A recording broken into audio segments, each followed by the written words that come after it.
What are we going to do about Twitter? That is the big question on the minds of many of my library marketing friends. I have some thoughts that I'm going to share in this episode of the Library Marketing Show. Welcome back, everyone. I'm Angela Hursh from superlibrarymarketing.com.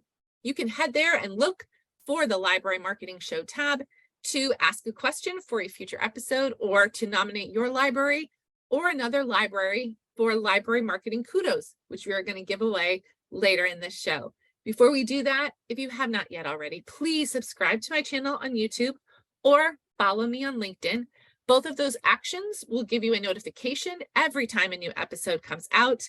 Also, if you found this video helpful, useful, inspiring, scary, whatever, give me a nice thumbs up or a celebrate or something like that on LinkedIn and show your support for what I'm doing. Okay, let's talk about what Elon Musk is doing with Twitter.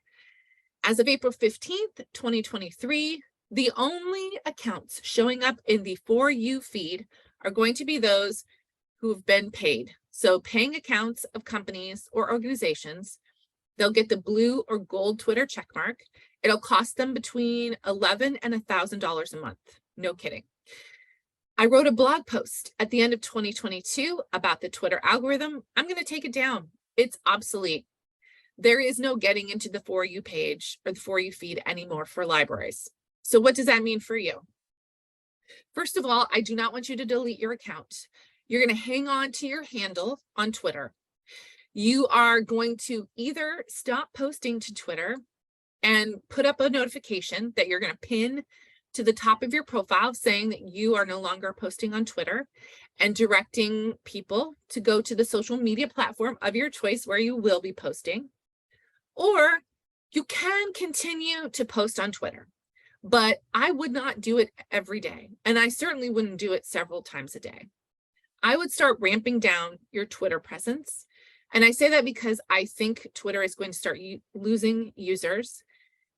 But even more of a concern for me is the lack of diverse voices that are going to be on the Twitter platform because of the pay barrier. I'm not convinced it's a healthy place for libraries or their patrons to be discussing and talking about issues. So if you decide to pull off Twitter completely, that's great. Just put a notification up. If you decide that you want to continue to post there, I would just do it maybe twice a week and save it for your big announcements, big author events, summer reading, new branches, service announcements, emergency closures, you got a new batch of COVID tests in, those kinds of things. I would not consider Twitter to be a major promotional vehicle for your library anymore. That's my advice. I'm curious what your library has been talking about and deciding to do in the wake of all of these new changes. I suspect Elon has more plans up his sleeve that may affect libraries. Let's start a conversation about Twitter down in the comments. I'm curious what you think. All right, now it's time to talk about Kudos, something good, some great library marketing for Portage County Library in Kansas.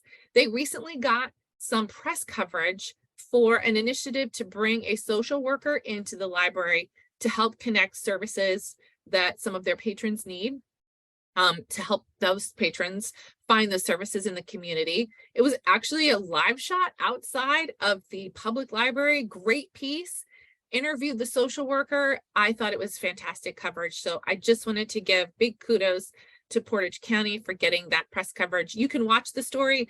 I'm going to put a link down in the show description if you're watching on YouTube, or the comments if you're watching on LinkedIn. All right, that's enough for today, but my channel is full of more tips, advice, and inspiration for library promotions. If you're interested, head to the next video and I'll see you there.